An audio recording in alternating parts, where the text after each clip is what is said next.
Hi everyone, so I'm back with another video regarding making a journal.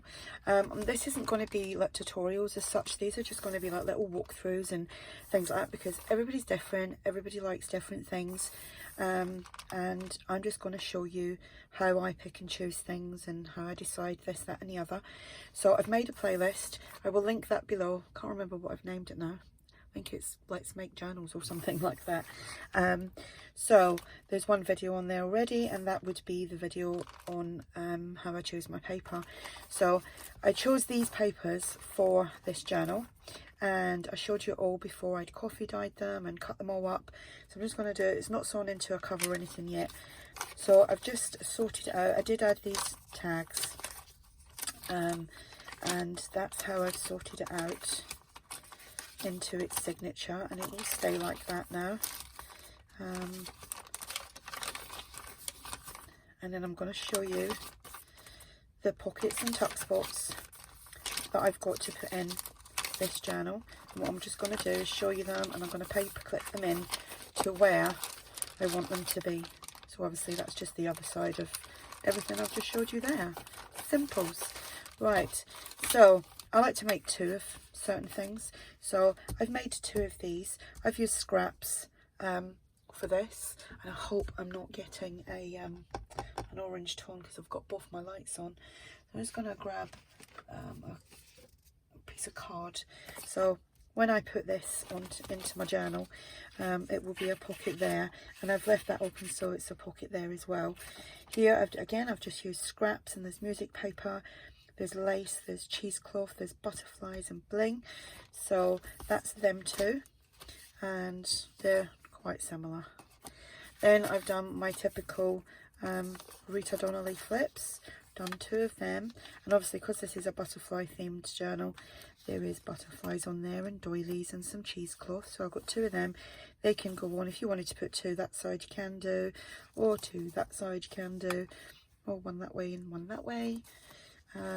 This is just a Terri Woods inspired double pocket flip out, and this again has just got some cheesecloth, some cardstock, some lace trim, little butterfly, and then this is just the same. That's another Terri Woods inspired one, so that would just go on a right hand page. This is my double pocket that I normally do as well, and then there's this. So there's typically eight pockets for this journal. That's when I'm doing a small one like this. When I say small, this is now 80 pages front and back, typically 6 to 8 pockets that I put in my journals this size. Sometimes only 6, because if I'm doing like envelopes and things like that, they can double up as being paper clipped in and used as tuck spots as well. So I'm just going to get my paper clips. I need to get some more of these. And I'm just going to put these roughly where I want them. So that would go on there like that. I am way off camera. Oh dear. Hope I don't have to do this again. Just got to keep moving my camera for different things. So that would go on there. I would glue that, or you could sew it. I tend to glue them in because I personally don't like seeing the cotton on the other side. That's just my personal preference, but if you like that, you can do that. So I'm just going to paper clip that there, so that will stay there. Then I'll go in to my next pattern page, my main focal pages as I call them, and I will then try and mix it up a little bit. I'll put one of these in, and I'll just paper clip that, and then I will go to my next focal page, and because I've got two of these, I always make sure that they go on the right hand side pages, and I would do that there. And I've just hidden my paper clips and go over there. So that's my next focal page. I've gone on to my right hand side pages now. I will put that pocket there. I may actually add a few pages inside that to make it, once it's opened up, it's got a little booklet in there, but I'm not sure yet.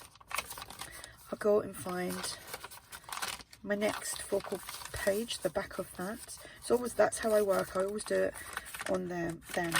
And when I'm paper clipping, like floating things, I generally do that on these pages. But that's that. So I'm going to put that there. Now this, I mean, this is kind of good advice for beginners. You guys that make journals, have been making journals for a long time and are very advanced, then, you know, this is nothing to you, I guess. And then this one here, I'll just paper clip that on, and that will go there. And the reason I've done 8 pockets with this one is because right in the center, I want to put these in the center of this one. Sometimes I don't bother putting things in the center, I just leave it plain, but with this one, that's what I want to do. So the next video that I will come back with will be like my tags and my journal cards and any envelopes or anything that I make, or anything I've printed out to go inside that. So that's typically how I do things. I will also come and show you once I've maybe stenciled and maybe decoupaged a little butterfly or something, or stamped on it. Like I said, I'm not sure what I'm doing with this yet. I never know what I'm doing until I'm doing it. So there we go. This May, oh, I'm off kilter again. So yeah, there we have that. So easy, 8 pockets, and to be honest, for that size journal, I think 8 pockets is sufficient, right, in my opinion, because if you want this journal to actually write in, then you don't want, you know, because I've seen a lot of people's flip throughs of their journals, and they do a lot of writing, and I have been told before that people like my journals because there is lots of writing space, and that's the purpose of why I make them. Don't get me wrong, I love the ones that are fully embellished and you've got things like tags and things like that to write in. They're gorgeous as well, don't get me wrong, I do love that, but this is what I prefer to make.